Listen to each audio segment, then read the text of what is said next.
Sophie Lyon was born in France in 1996. Growing up in the calm countryside east of Paris, her childhood was marked by change. Her parents divorced when she was very young, and her mother remarried, bringing a new stepfather, a younger brother, and an older stepsister into Sophie's world. Despite the bustle of a growing family, Sophie remained a quiet, simple girl. She was shy and reserved, preferring solitude over large groups. Social interactions were hard for her.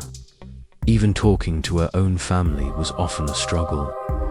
Her mother tried to bridge the silence with gentle questions about Sophie's day, school, and feelings.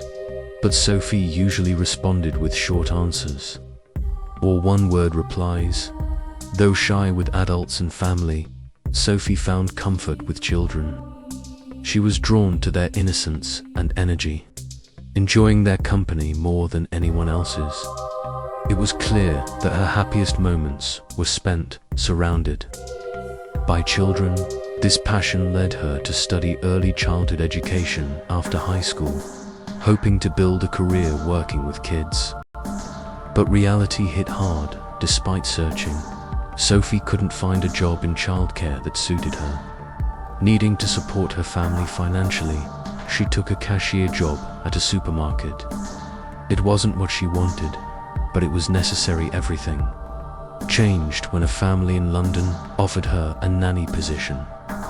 They needed a French-speaking nanny to care for their two young children, a 6-year-old boy and a 3-year-old girl. The family, living in a wealthy part of London, was headed by Sabrina Kudder and Wissam Maguni, known as Sam. Sabrina was a successful makeup artist involved in London's fashion world, working with celebrities. Sam had left his financial analyst job at a bank to focus on managing their rental properties. Together, they lived comfortably, maintaining an upscale lifestyle. For Sophie, the nanny job was a dream come true. It meant practicing her English, being around children, and doing the work she loved. Despite her mother's worries about sending her so far away to strangers, Sophie's determination won out. At just 20 years old, in January 2016, she arrived in London ready to start a new chapter. Neighbors and others who saw Sophie during her early months with the family described her as dedicated and hardworking. She kept to herself socially, avoiding gatherings with other nannies or local groups. Sophie was focused, immersing herself in her work. But beneath this calm surface, a dark reality was slowly unfolding. By May 2017, Sophie confided in her mother that things were not as they seemed. She was unhappy working for the family. Sabrina had accused her of stealing, cut her salary, restricted her movements, and denied her time off, despite her mother buying her a plane ticket to return home. Sophie didn't use it. Communication with her family dwindled, and by late summer, almost no messages came through. Then came the terrible discovery on September 20th, 2017. Neighbors noticed thick smoke and a strange smell coming from the family's backyard. When firefighters arrived, they found human remains on the grill fingers and what looked like a nose. The body of Sophie Lyon, just 21 years old, was uncovered, revealing months of abuse and suffering inside that home. Both Sabrina and Sam were arrested. A forensic examination revealed multiple fractures on Sophie's body, sternum, ribs, clavicle, and jossins of repeated violence. The exact cause and date of death were unclear due to severe burning, but it was evident Sophie had been tortured before she died. The world outside the home was unaware of the horror within. Sabrina and Sam appeared to live a perfect life, but beneath the surface, their marriage was troubled, and their treatment of Sophie brutal. Sabrina's instability grew after a painful breakup with singer Mark Walton, her ex-partner, fueling her rage. As her obsession and bitterness deepened, Sophie became the target of cruel, verbal, and physical abuse. Sophie's life was controlled and isolated. She was beaten, starved, denied basic hygiene, and locked in the house, except when forced to care for the children. Her free time was non-existent, and contact with her own family was banned. Court evidence included audio recordings of Sabrina and Sam verbally abusing and assaulting Sophie, harsh words and threats to spoil her life and demand the truth. Photos on their devices showed Sophie's steady decline from a healthy, young woman to a fragile, emaciated shadow of herself. Her mother compared the haunting images to those of concentration camp survivors.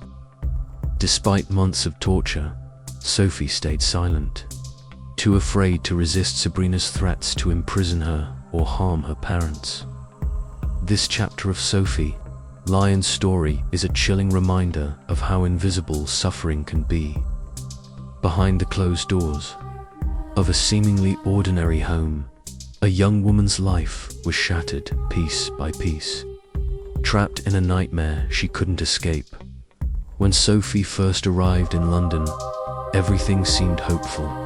She was excited to start a new life as a nanny, caring for 2 young children in a wealthy home. The neighborhood was beautiful, filled with well-kept houses, and Sophie thought she had found a place where she could finally belong.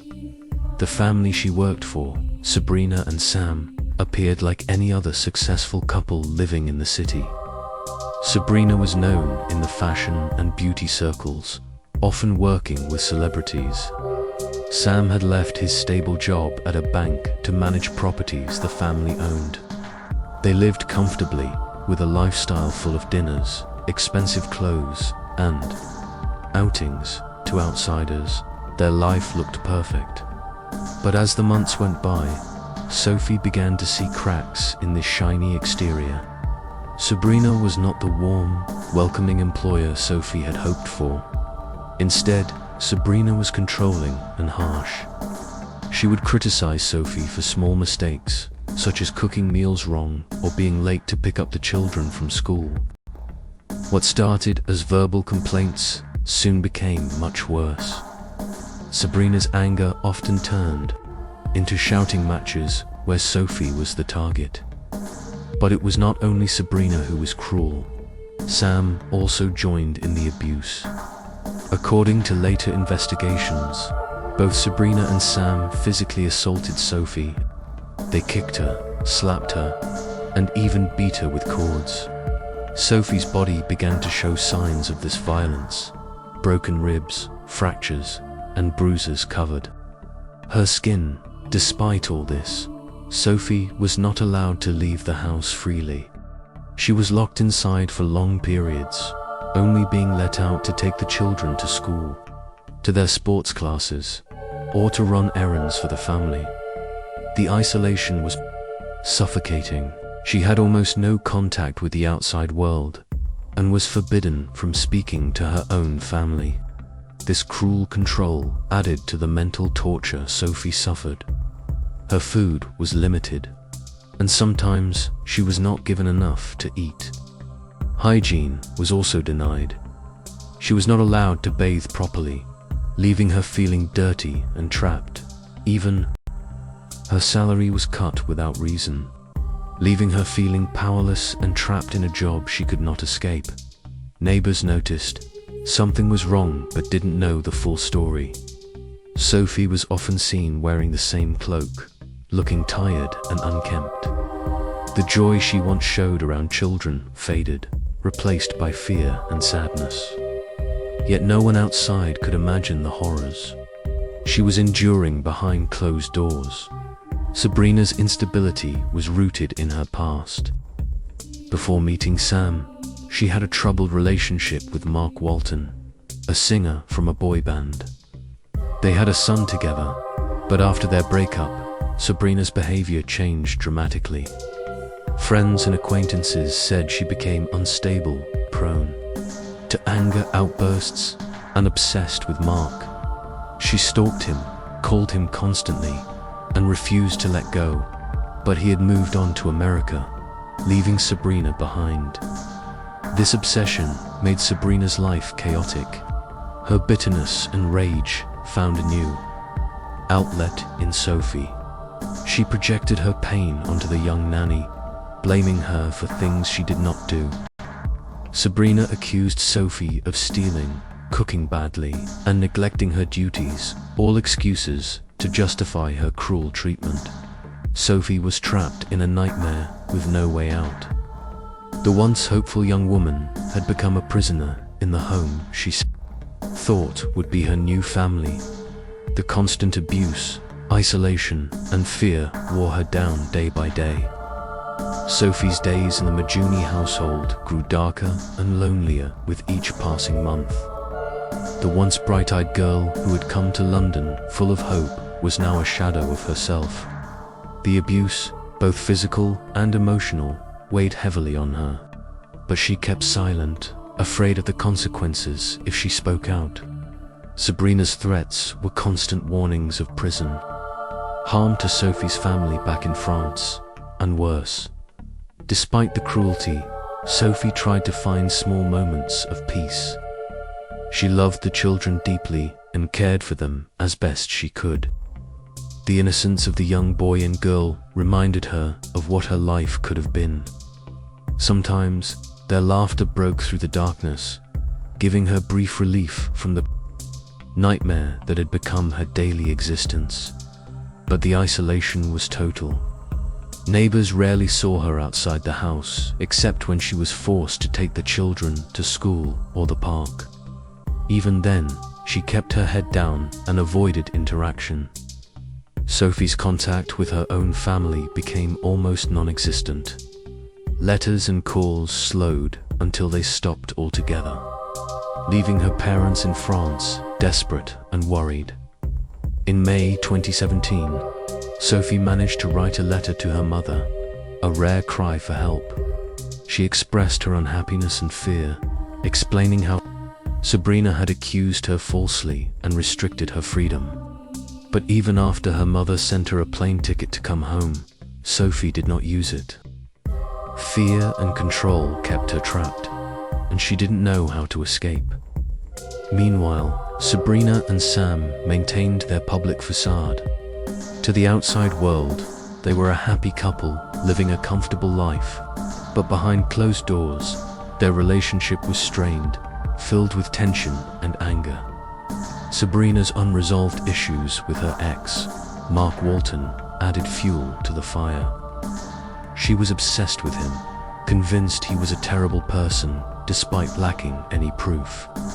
This obsession affected her behavior, making her unpredictable and volatile. Sam, for his part, had left his banking career to support Sabrina's lifestyle, but their income dropped. The pressure to maintain their lavish standards led to frustration and further abuse of Sophie. Both Sabrina and Sam were trapped in their own unhappy existence, and Sophie bore the brunt of their pain. The months passed, and Sophie's health deteriorated. Photos taken secretly showed her becoming thinner and more exhausted, her spirit crushed. Yet she still endured in silence, fearing what would happen if she fought back or tried to leave. As 2017 moved forward, Sophie's life grew even more confined and desperate. The abuse escalated from words to constant physical torment. Sabrina and Sam's anger seemed to know no limits. They controlled every aspect of Sophie's existence, when she ate, where she went, and even what she could say. Her freedom was gone. Neighbors occasionally heard loud arguments from the house but stayed distant, unsure of what was happening inside. Sophie's presence became more and more ghost-like. She rarely smiled, and when she did, it was brief and forced.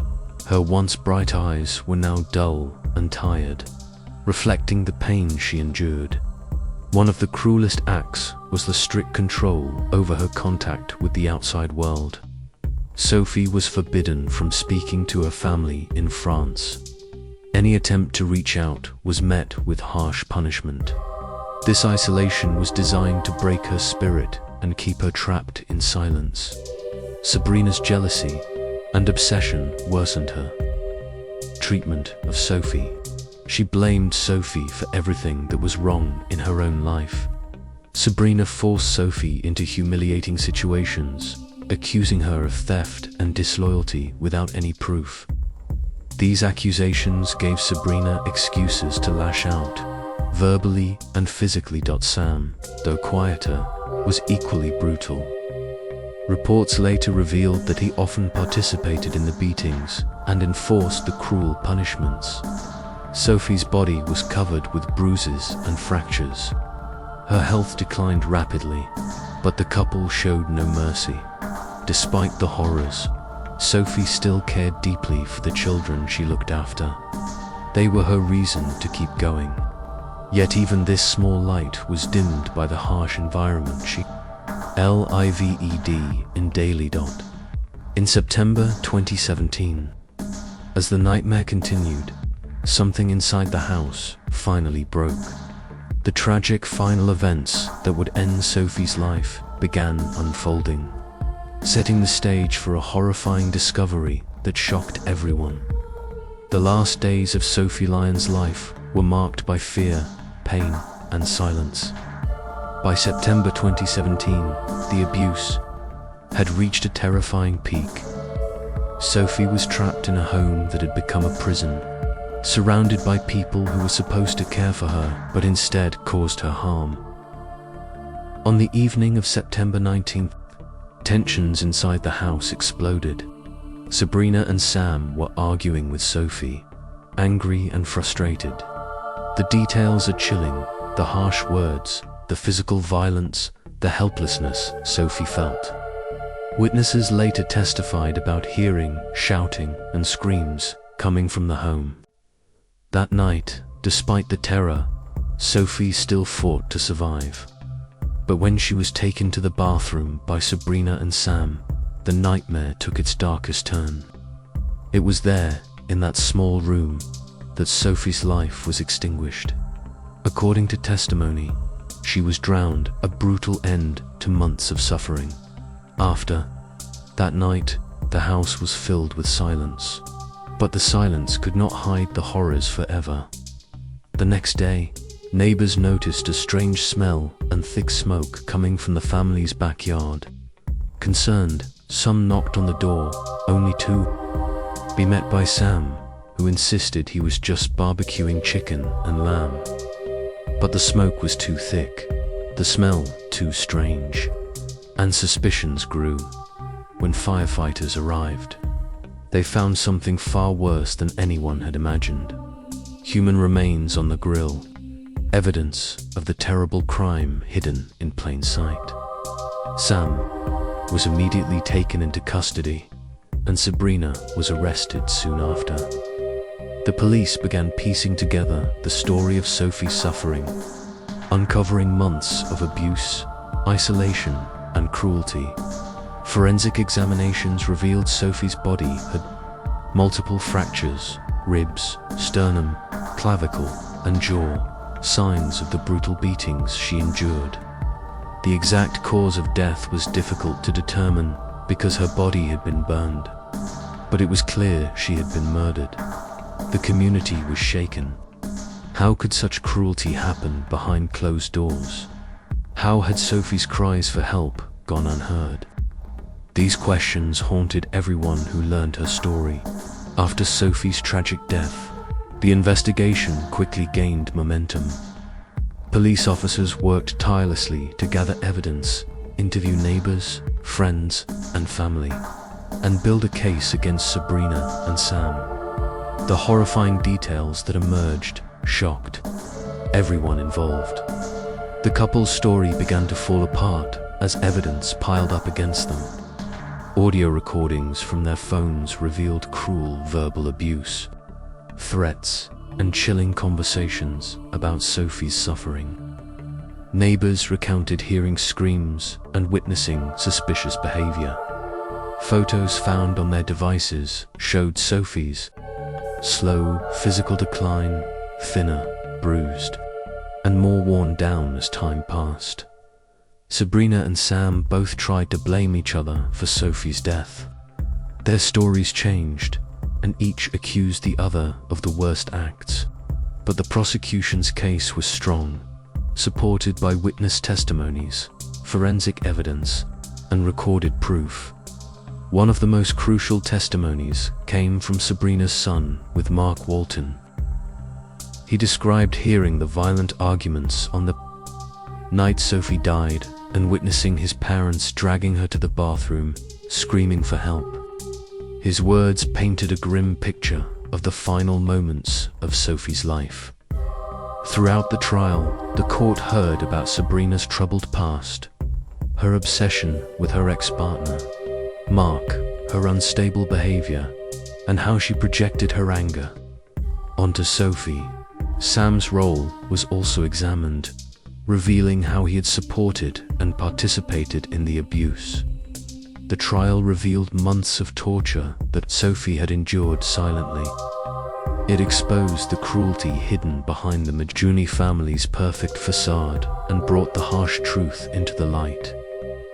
After long hours of deliberation, the jury found Sabrina and Sam guilty of Sophie Lyon's murder.